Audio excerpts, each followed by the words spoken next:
Ауыз ашуға дайындық екінші бөлім. Балаларды сабаққа шығарып салған кезде осы керек заттарды, еттердің бәрін шығарып қойдым ерітуге. Одан кейін сағат 10-дарда Дархан екеуміз сыртқа шықтық.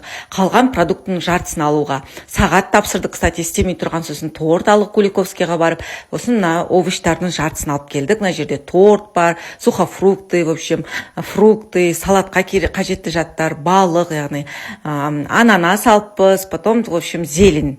Содан кейін мен кірістім. Пока енді әлі ерте болғандықтан тәттілерді, сухофруктыларды салып қояйын деп шештім. Еще жаңағы окорочканы алып, тазартып, оны мариновать етіп қойдым. Кстати, окорочканы мариновать еткен кезде обязательно соевый соус саламын. Еще мен цезарь салатын жасайтын болғандықтан, мына жерде тоже окорочкасын кесіп, грудинканы оны тоже мариновать етіп қойдым. Содан кейін тәттілерді салдым, одан кейін жұмыртқа, жаңа будиненің жұмыртқасын бәрін қайнаттым, окорочкамды салдым. Мына жерде жаңағы цезарь салатына еще қуырып жатырмын.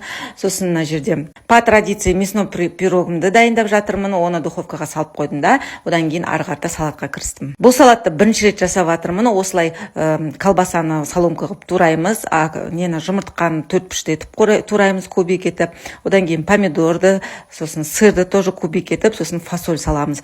Бұны енді майонез үстіне андай морковный салат салып майонезбен араластыру керек. Ерте болғандықтан пока тестімді жайып қойдым. Келесі салатқа